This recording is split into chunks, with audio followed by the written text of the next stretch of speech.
Hi, I'm Akita at Fun Party Tips. I have an awesome game for you to play. It's called Run for It. It's a dice game. Yes, I love dice games. I am not ashamed to say that. They're quick, they're easy, they're fun, low prep, usually speaking. And this one, Run for It, is something that you're really going to enjoy. I like the ones that are mixed with a little bit of strategy, a little bit of randomness. And in this particular case, it has a bit of both. So I think you're going to love it. Let's go ahead and get started with it. Come on, let's go. Let me start off by saying that there are a couple different ways to play Run for It, but this is the version that I play with my family and with my fifth graders. It's an awesome game to play for an indoor recess day. Anyway, the goal is to be the first player to get to 100 points or go past that by creating and completing numbered runs. Now, you don't need a whole lot to play this, just six dice and a paper and pencil to keep score, which is why I love dice games so much.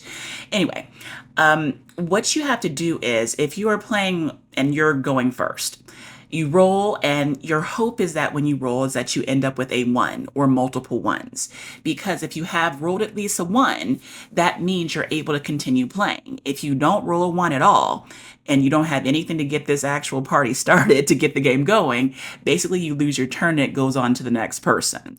No harm, no foul. So but let's just say that you do roll a one, okay? So you roll a one, and then you have five other dice. You have the option to go ahead and roll two more times to see if you end up with more dice sequentially in the actual roll. So you can roll a one and then roll a two, and then you end up with 10 points. So if you roll one, you get 5 points. If you roll one and a two, you end up with a one and a two. By the time your turn is over, you get 10 points. If you end up by some chance ending up with a one, two, three, four, five, and six, by the time you've either done your initial roll or you had your chance to roll twice, your two re-roll chances, then you're basically, you're at 30 points.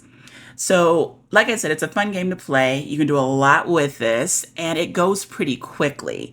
There's like one exception, a special rule that kind of pops in as far as playing this game, but I'll explain it to you a little bit later. For now, let's just go on into like a little fake game, a demo game, so you can kind of see what I'm talking about here. And I'm just going to go ahead and do it with two players, and you might see my daughter's hand pop in here into the camera screen.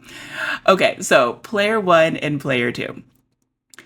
So you have the six dice, it's all good, and you just go ahead and roll the dice. Okay? Shake, shake, shake, and then you just go ahead and release and roll. I'm having the longest rolling time in history. Okay, so as you can see, there is a one and a two that I just rolled. So that means I'm in business. I can go ahead and have the one, that's 5 points right there. I put the two down next to it, and that gives me 10 points. So now, at least for player one has an option. Let me say it in terms of player one. Player one can go ahead and stop with the 10 points for the one and the two, or player one can go ahead and go for it again and say, hey, let me see if I can go ahead and get a number three. Remember, it has to be sequential. Just rolling a six or a five or a four won't do it. I have to get a three, or player one has to get a three. So one, two, three, player one can go ahead and say, hey, let me go ahead and try it again for my second roll to see if I can go ahead and get a four. Player one says no. No, no, no, no. Too rich for player one's blood. One, two, three. That's 15 points right there. All good and done. Player two, come on up. Roll, roll, roll. Yeah, that's my daughter's hand. My hand did not just shrink. That's my daughter's. Yeah, so she didn't roll any ones whatsoever. Now, I forgot to mark down the zero, but in this particular case, player two would have the zero.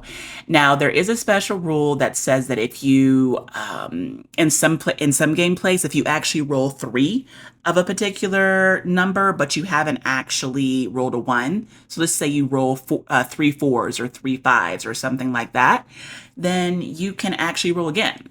We don't play that way. I like the game to go pretty quickly. But as you can see, on player one's roll, rolled a one and a two and a one and a two, and that gave player one 20 points. So you can roll double ones. You can roll, have two runs or two straights going at the same time. Completely fine. My daughter did not get any ones again. At this point, we're working on her being able to handle not doing well in a game responsibly, but it's okay. There weren't tears this time.